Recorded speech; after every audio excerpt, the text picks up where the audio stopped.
Muy buen día para todos. Bienvenidos a este video tutorial en el cual abordamos algunos conceptos muy básicos sobre los costos por órdenes de producción y desarrollamos un ejercicio práctico.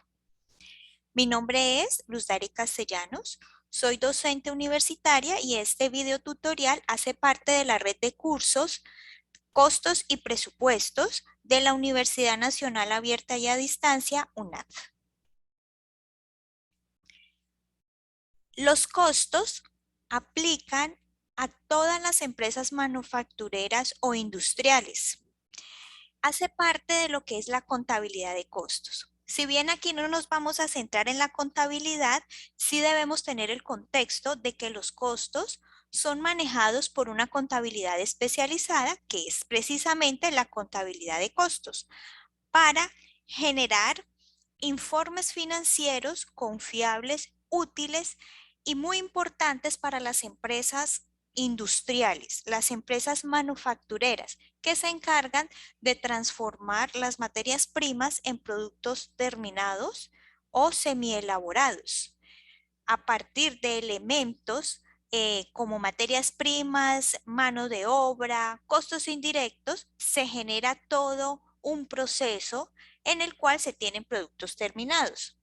Existen varias formas de calcular los costos para estos productos y para cualquier tipo de producto. Dentro de esos sistemas de costos tenemos, por ejemplo, los costos por órdenes de producción y los costos por procesos. Los costos por órdenes de producción se aplica a aquellas empresas que producen unidades perfectamente identificables durante su periodo de transformación, siendo posible localizar los elementos del costo primo que corresponden a cada unidad y por lo tanto a cada orden. Es decir, este tipo de sistema de costos aplica a aquellas producciones que se realizan sobre todo en lotes, que se realizan en cierto número de unidades. Por ejemplo, se va a generar un lote de 10.000 camibusos. Entonces podemos allí aplicar lo que son las órdenes de producción.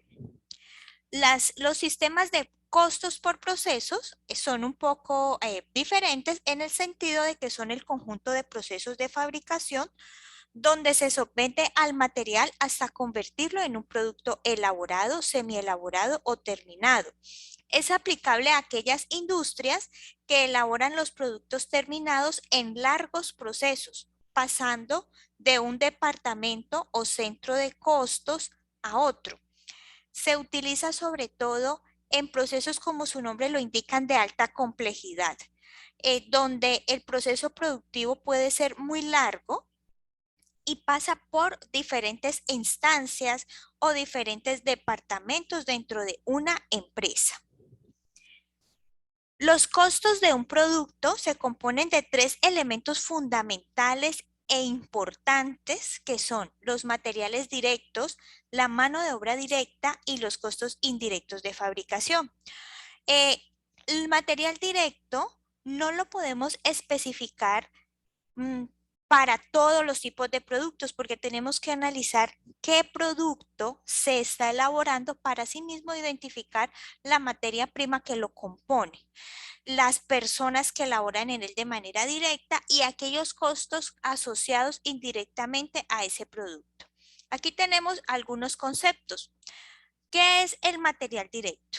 Es la materia prima que interviene directamente en la elaboración de un producto y se denomina material directo. Lo podemos percibir con los sentidos, lo podemos tocar o lo podemos ver. Debe tenerse en cuenta que no toda la materia prima que se usa se clasifica como directa, por cuanto hay algunos materiales como los aceites, las grasas, que no intervienen directamente en el proceso y se consideran costos indirectos de fabricación. Tenemos también el costo de la mano de obra directa, que es el segundo elemento. y constituye el pago que se puede asignar en forma directa al producto, tal como el salario de los obreros que intervienen directamente en la elaboración de los artículos, así como sus prestaciones sociales. No debe clasificarse como mano de obra directa, por ejemplo, el salario de los supervisores, obreros de mantenimiento, celadores y aseadoras, ya que estos hacen parte indirectamente del producto. Por ello, son tratados como indirectos. La suma de los dos primeros elementos, o sea, los materiales directos y la mano de obra directa, se conoce generalmente en los medios industriales como costo primo. Y el último elemento son los costos indirectos de fabricación, su sigla es CIF o carga fabril.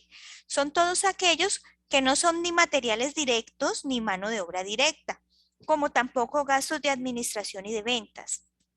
Hacen parte de este tercer elemento de costo los materiales indirectos, la mano de obra indirecta, los salarios de los empleados de oficina de fábrica, supervisores, mantenimientos, superintendencia, horas extras, tiempo de ocio, el lucro cesante, el arrendamiento de la fábrica, los repuestos de maquinaria, los impuestos sobre la propiedad raíz, los servicios de agua, luz, teléfono, calefacción, gas, la depreciación de edificios, la depreciación de maquinaria, las herramientas gastadas, el seguro de edificio, los costos de flete relacionados con el manejo de los materiales y las prestaciones sociales de todos aquellos trabajadores y empleados que no intervienen en forma directa en la elaboración del producto, con excepción de las que son propias de los salarios de administración y de ventas. La suma de los costos por concepto de mano de obra directa, costos indirectos de fabricación, se conoce como costos de conversión, o sea, los necesarios para convertir los materiales en partes específicas del producto de un proceso de producción a otro hasta llegar al producto final. Bueno, una fundamentación teórica muy sencilla porque nosotros tenemos en el entorno de aprendizaje todas las referencias bibliográficas concernientes a la unidad 1. Vamos ahora a ver un ejemplo, es decir, vamos a llevar estos conceptos a un ejercicio académico. Un ejercicio académico que les va a servir de base para que desarrollemos el ejercicio planteado en la fase 2 de este curso. Bueno, ¿en qué consiste? A partir de una información, digamos que en unas cuentas, si bien estamos dentro del programa de administración de empresas, es importante tener estas bases para que seamos más competitivos y podamos tener un mejor criterio y también un entendimiento de los informes financieros que contabilidad nos pueda dar. Entonces, para ello, vamos a hacer este ejercicio académico. ¿De qué se trata? Se trata de que a partir de la información que aquí se presenta, se va a generar, se va a construir el estado de costos de producción, de ventas y el estado de resultados integral. Para ello, vamos a tener en cuenta que la empresa Yo Soy Exitoso 2021 nos otorga la siguiente información. Vamos a hablar de un producto X y ese producto va a generar 10,000 unidades. Va a producir 10,000 unidades, un lote de 10,000 unidades. Entonces, podríamos asociarlo con lo que son los costos por órdenes de producción. De allí, vamos a hacer la siguiente clasificación. Tenemos una serie de cuentas con unos valores y hay unas solicitudes específicas que son, a partir de estas cuentas, realizar el estado de costos para el año 2021 o 2020.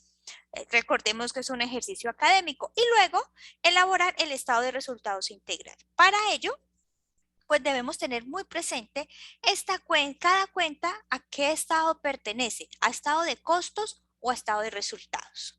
El estado de costos está formado, miremoslo acá, el estado de costos. Aquí tenemos una plantilla con una generalización de lo que es el estado de costos. En el estado de costos tenemos solamente los elementos del costo que acabo de mencionar: materia prima, mano de obra directa, costos indirectos de fabricación y lo concerniente a los inventarios iniciales y finales de materia prima, producto en proceso y productos terminados. Entonces, ¿cómo se hace un estado de costos?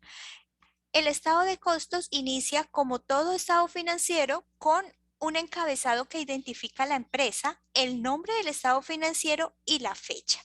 La fecha del estado de costos es un intervalo de tiempo. Podemos decir que va de para todo el año o también lo podemos fraccionar para un periodo de tiempo específico. Digamos que es para todo el año, del 1 de enero al 31 de diciembre. Partimos de la materia prima, le sumamos las compras de materia prima. Le restamos las devoluciones en compra en caso de que se presentara.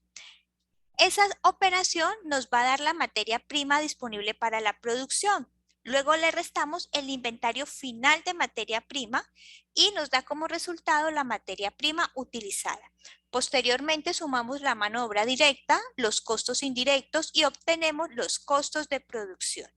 A ese valor le sumamos el inventario inicial de producto en proceso para obtener el costo total de producto en proceso. Le restamos el inventario final de producto en proceso y obtenemos el costo de productos terminados. A ese valor le sumamos el inventario inicial de productos terminados y obtenemos el costo total de productos terminados. Le restamos el inventario final de productos terminados y por fin obtenemos el costo de venta. Bueno, parece un juego de palabras, pensarán ustedes, pero realmente cuando nosotros empezamos a estudiar y cuando nos relacionamos tanto con este tema, lo aprendemos como todo en la vida que es de práctica. Entonces, la plantilla de estado de resultados, ¿cómo es?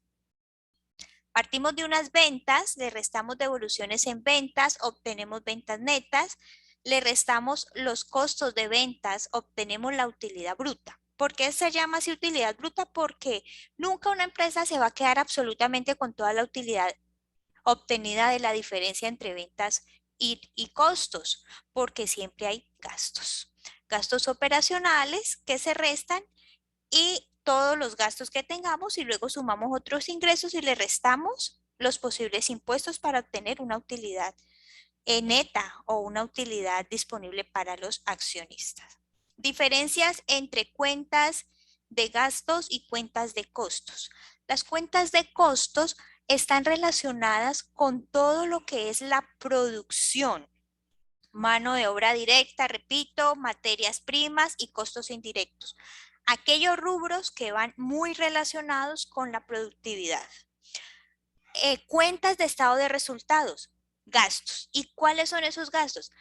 Aquellas salidas de dinero que las llamamos de tipo irrecuperable porque no están asociadas directamente con la productividad, el ciclo productivo, el proceso productivo como tal, pero son necesarias para la operatividad del negocio. ¿Sí? Entonces, los diferenciamos de esta manera. Aquí de pronto está muy sencillo porque ya el gasto ya viene dado como gasto, o sea, la palabra ya la encontramos allí. Entonces, mire, todos los que encontramos como gasto van al estado de resultados integral. Y los demás entonces van al estado de costos. Vamos a empezar a diligenciar. Yo ya lo tengo aquí, pero vamos a explicarlo. Para elaborar el estado de costos, partimos de lo que es el encabezado de la empresa, de luego la identificación del estado financiero, que es estado de costo de producción o de ventas, y el rango de tiempo, del 1 de enero al 31 de diciembre. Entonces, empezamos aquí. Este esquema que tenemos es el mismo que yo acabo de explicar previamente, solamente que aquí ya está elaborado. Manejamos 3 columnas para tener una bonita y entendible presentación del estado financiero.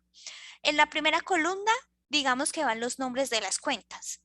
En la siguiente columna manejamos lo que son los parciales y en la siguiente columna manejamos lo que son los totales. Aquí los únicos parciales que tenemos son los costos indirectos de fabricación. Las demás cuentas ya tenemos su resultado neto o su resultado mayor, como podría decirse en términos un poco más contables. Partimos del inventario inicial a 1 de enero del 2020. Bueno, aquí yo ya lo tengo formulado. La invitación es a que ustedes en cada grupo realicen su propia hoja de cálculo. la invitación a que usted mismo coloque en práctica todos sus conocimientos en herramientas informáticas y usted haga la formulación para que tengamos, digamos, un poco más fortalecida esa competencia. Entonces, vamos al inventario inicial a 1 de enero. Si nos vamos aquí a los datos, entonces encontramos que tenemos existencias iniciales de materias primas directas. Está por 4 millones de pesos y ese es el valor que traemos al estado de costos. A eso le sumamos la compra de materiales directos. En este caso, aquí la tenemos, materiales directos. ¿Qué podríamos hacer al momento de ir haciendo este cruce? Podríamos ir resaltando aquellas cuentas que ya hemos llevado al estado financiero para que tengamos un control, ¿sí? Entonces ya llevamos lo que son las existencias iniciales y llevamos las materias primas directas compradas. Entonces las vamos resaltando. Posteriormente, el estado financiero me dice que esa suma me constituye los costos de materiales directos disponibles para su uso. En este caso, 22 millones. Nuevamente hago aquí mi fórmula aprovechando todo el potencial o aprovechando lo básico que me brinda el Excel. Posteriormente, me indica el estado financiero que debemos restar el inventario final de materias directas a 31 de diciembre, en este caso 2.300.000, que es el rubro que me da el ejercicio. Aquí lo tengo. Al hacer la operación de resta, entonces obtengo materiales directos utilizados. Para esta producción fue de 19.700.000. Le sumo la mano de obra directa. Entonces la mano de obra directa que tengo acá, mano de obra directa, 24 millones. 24 millones. Verificamos si el valor está correcto. Sí, 24 millones. Posteriormente dice más costos indirectos de manufactura, pero aquí no tengo nada. ¿Por qué? Porque lo que hago es utilizar la columna parcial para identificar y detallar cada uno de esos costos indirectos. Entonces, el primero de esos costos indirectos que tenemos es el de empaques, 4.500.000. Ustedes tienen que verificar cuáles serían los costos indirectos en su caso específico. Aquí tenemos, es un ejemplo, pero tenemos que aterrizar esta información al ejercicio que se les haya planteado. Aquí tenemos entonces 4.500.000. Posteriormente me dice costo por manejo de materiales. Entonces acá tenemos el costo por manejo de materiales de 5 millones de pesos. Aquí lo tenemos. Mantenimiento maquinaria de producción. El mantenimiento de maquinaria productiva, 3.600.000. Muy bien, y voy haciendo mi respectivo control allí de cuentas. La mano de obra indirecta que hace parte también de los costos indirectos de fabricación. La tengo aquí, 8.700.000. Posteriormente, el arrendamiento del inmueble. Recordemos que el arrendamiento del inmueble es un costo fijo en el sentido de que no importa qué cantidad de unidades se produzca, puede ser una unidad, 1.000 unidades, 1.000.000 de unidades, que ese costo es constante, no varía. Entonces, lo podemos clasificar como un costo fijo, ¿sí? Para que lo tengamos presente. Entonces, aquí el arrendamiento del inmueble, 7 millones. Depreciación de maquinaria de producción, que es el desgaste que sufre el activo fijo a través del tiempo por su uso. Tenemos que es de 31 millones de pesos. Luego tenemos el seguro. Aquí me dice seguro contra hurto. ¿Ustedes vieron acá algún seguro? No hay ningún seguro, ¿verdad? No tenemos acá seguro. Si tuviéramos seguro, llevaríamos ese valor, pero acá no lo tenemos. Por ende, aquí este valor no, que no va nada. Es más, podríamos borrar aquí porque no tenemos ese ítem. No lo tenemos. Entonces, ¿qué hacemos acá? Totalizamos todos los costos indirectos de manufactura y ese valor eh, lo colocamos debajo de lo que es la mano de obra directa. Entonces, al sumar esos tres elementos, ya tenemos allí identificados los tres elementos del costo: materia prima, mano de obra directa y costos indirectos de fabricación, y obtenemos los costos de manufactura incurridos en el periodo. Y eso nos da 103.500.000. Pero ahí no hemos terminado. Nos queda sumar el inventario inicial de producto en proceso. En este caso es de 16 millones que tenemos aquí. Y obtenemos los costos totales de manufactura incurridos durante el 2020 o durante el año que sea. Sí, allí he combinado un poquito, pero ustedes lo hacen perfecto. Menos el inventario final. Entonces, el inventario final son las existencias finales de producto en proceso para 12 millones de pesos. Perdón, aquí 12 millones. Y por último, eso me da los costos de los productos manufacturados, 107.500.000.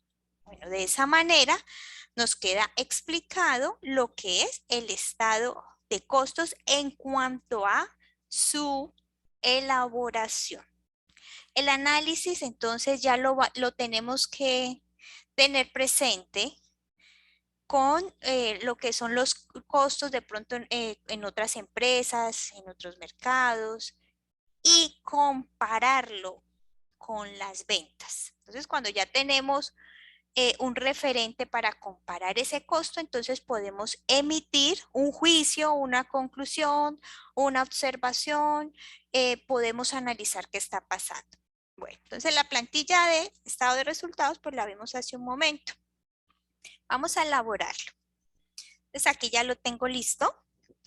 Vamos a tomar los datos. Entonces, como todo estado financiero, empezamos con la identificación de la empresa, el ente económico, el nombre del estado financiero, que es estado de resultados integral, y el intervalo de tiempo de 1 de enero a 31 de diciembre. ¿Sí?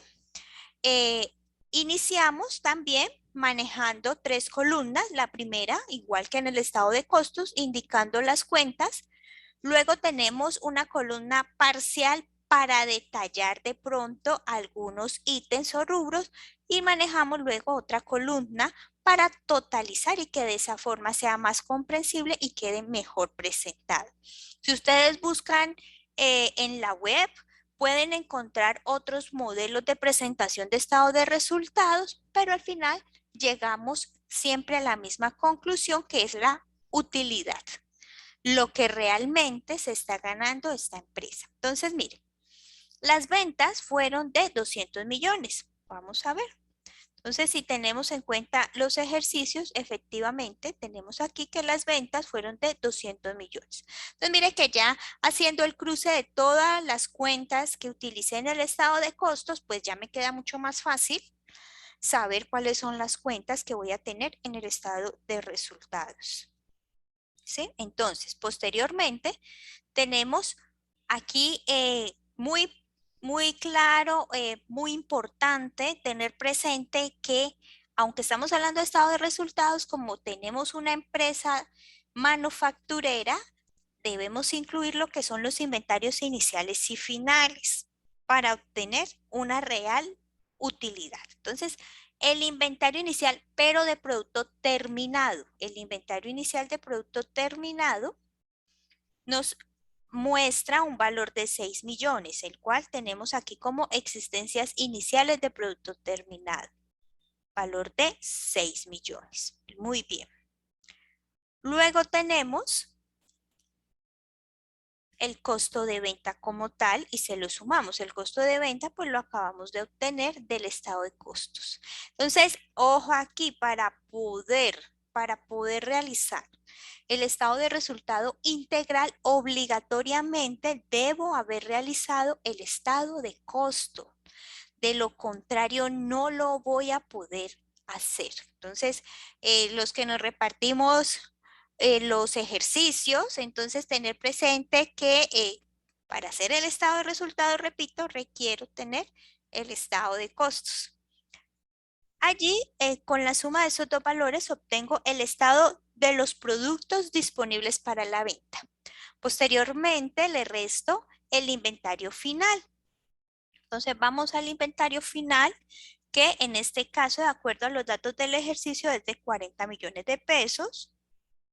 Lo restamos y de esa manera obtengo que de esta resta me da 73 millones 500. O sea que estoy vendiendo a 200 millones de pesos y el costo es de 73 millones 500. O sea que hay un margen bruto de 126 millones 500.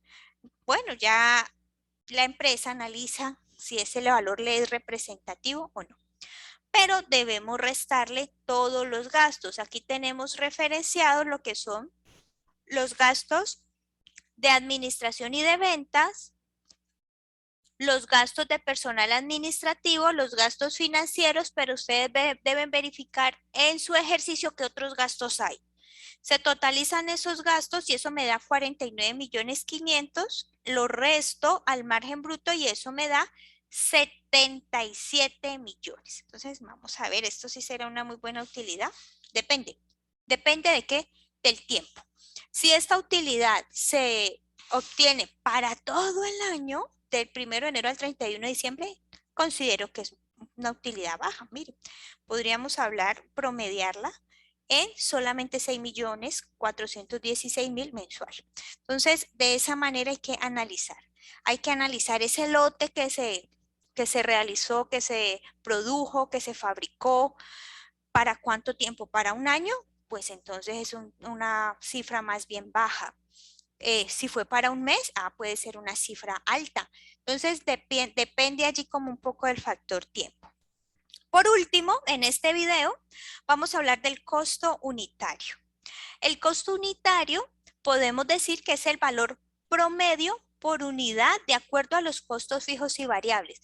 Solamente me sirve como dato de análisis para indicar, se produjeron 10.000 unidades, entonces el costo de materia prima utilizada por unidad fue de, en este caso, 1970.